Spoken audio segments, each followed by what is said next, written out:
it clearly states what will happen when Israel strays from him.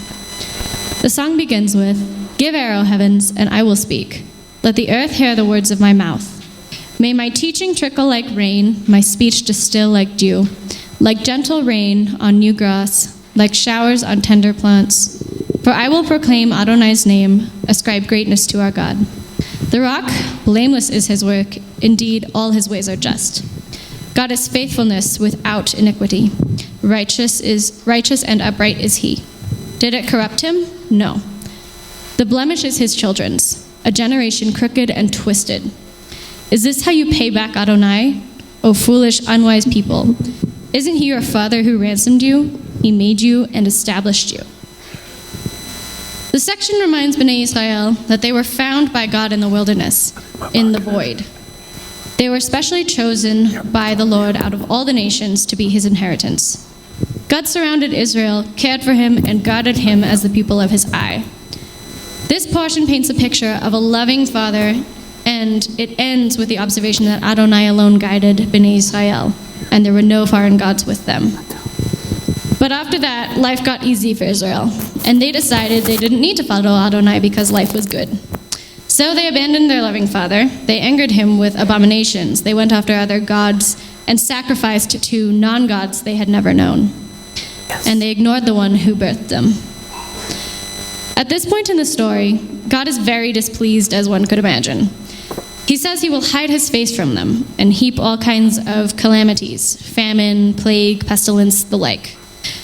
This part of the song is very dire and dramatic because at this point God is telling them all the things that he's going to do. It says, "For fire has ignited in my nostrils. It will burn to Sheol beneath, devour the earth and her produce, and scorch the foundations of the mountains." The final part of the discourse is that if Israel were wise, they would realize that Hashem is sovereign over all things. There is no future in getting out from under his care and protection. Being angry and spurned, Father Adonai says, "How can you chase 1,000 and two, put 10,000 to fight, unless their rock had sold them and Adonai had handed them over?" Using sarcasm to make a point, God suggests that when disaster falls on Israel, they should call on their gods, who they ate the fat of their sacrifices and drank the wine of their libations to rescue them, which of course is useless.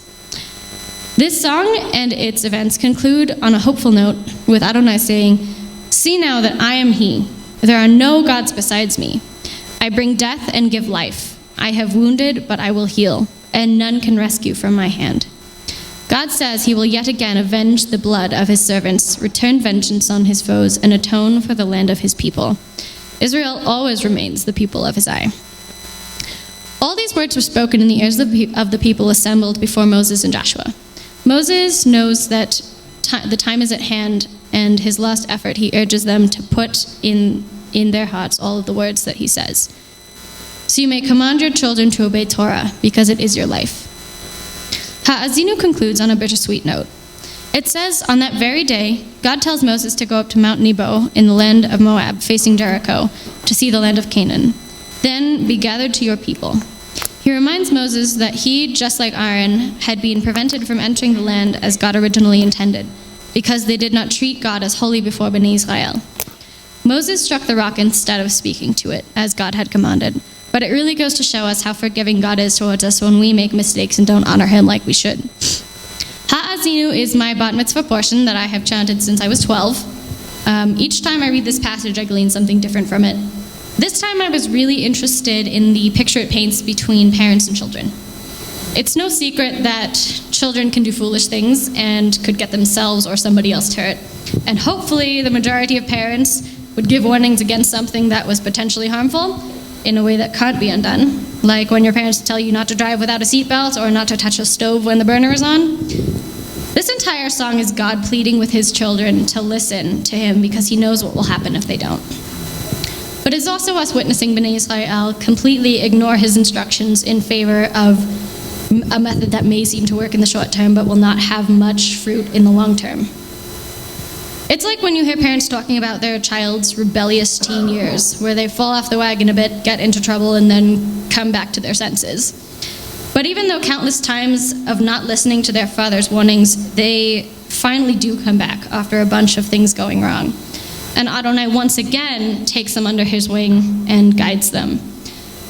All this being said, that doesn't mean parents are always right, and it doesn't mean that children are always wrong.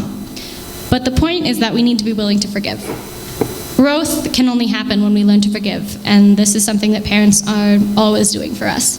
And it's something we need to do for our parents as well, just as Adonai did for his children, and as he continually does for us.